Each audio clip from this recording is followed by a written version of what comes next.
friends, I hope you're well. Today we're going to be talking about how you can improve your life just in time for 2022. So grab a cup of tea and get cozy and let's have a chat. The first thing you can do, and it's super easy and it literally does not even require you to move from wherever you are because you probably already have your phone on you, is to set up the screen time feature on your phone if it's not something you have on already. If, like me, you're one of those people who always feels like you don't have enough time in the day to do everything, I can assure you, you probably have a lot more time than you think.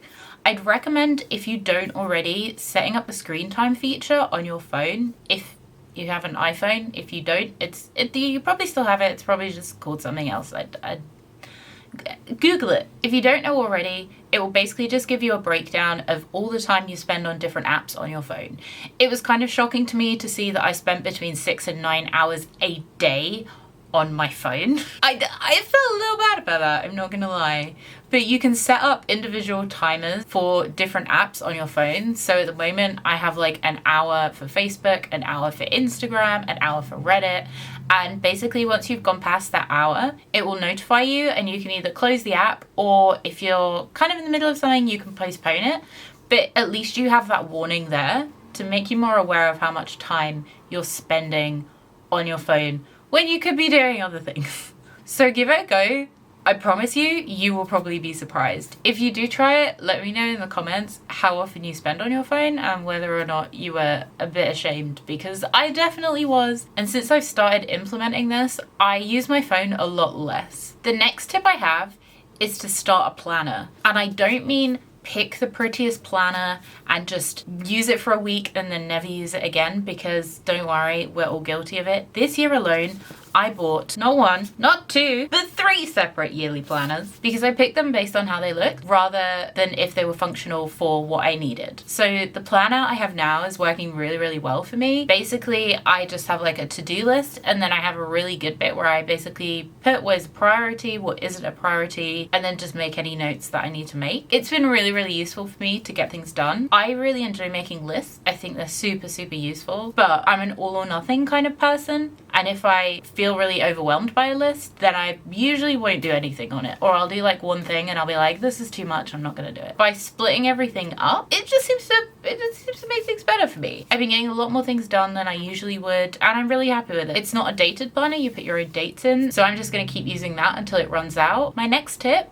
and you can kind of link it in with the planner if you want to. Like I said, my planner has a notes page, so I kind of use that for this, but if you wanted to, you could do it separately, is to start a gratitude journal. And it doesn't have to be something super in-depth. You don't have to write loads and loads of stuff. I feel like with all the negativity that's been around in the last year, and you know, people really struggling and spending a lot of time at home and not really going out and doing as much. The past month, I've been really trying to do this in my planner, basically writing down the things that have happened in the day that I am grateful for. So if a friend has made me smile, or if a pet has done something cute, I write it down. And I don't think of that many, maybe like 2 or 3, like it doesn't have to be many, just whatever pops into your head. I've also started writing down 2 things that I'm happy that I've got done in the day, so things I'm proud of doing. Another one, which is kind of personal preference, but I find it really good for me, is how I've been feeling that day.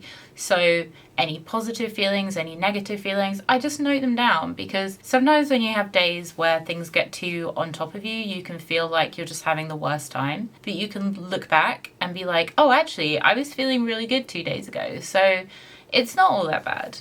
I just find it helps. My next tip, and I know this might not be for everyone, and it really depends on people's circumstances, but consider starting therapy. Even if you feel like everything is fine and you don't have any huge demanding issues, sometimes I think it's good just to talk things out with someone who can think about things objectively. So if you talk to your friends, say your work is really stressful, they're more likely to be very on your side, very defensive for you. Whereas sometimes I think it's healthy to just talk to an objective party and just kind of unload your feelings. Whether you feel like it's something you really, really need and have been thinking about for a long time, or you think maybe just having a session once a month or once every 2 months just to kind of talk through your feelings and, you know, get everything out. I really think therapy is something that if you have access to it, you should definitely be giving a go in the new year. There are so many therapists out there. You can just look online, you can email them, you can see what sessions they have available. A lot of therapists nowadays are doing Zoom sessions, so you can just do it from home. It doesn't have to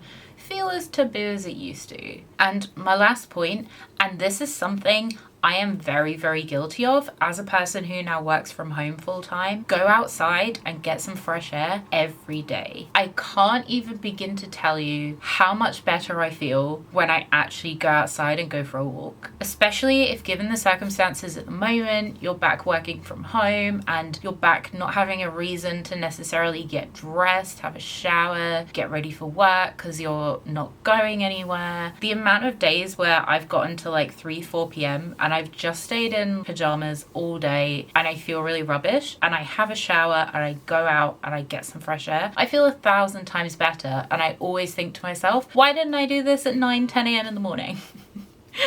So recently I've been really trying to just get out on my lunch break and just go for a walk around, even if it's just 10 minutes. Just that fresh air and just seeing the outside and getting some natural light honestly will improve your day so much. I cannot recommend it enough. So those are my tips for how to improve your life ready for 2022, to go into the new year with positive vibes and feel really good about it. Although, disclaimer, time is definitely a social construct and there is absolutely no pressure for you to change anything about yourself just because it's the new year. If you are happy with how you are, then you do you, boo. That's it from me. I'll see you guys soon. Bye bye.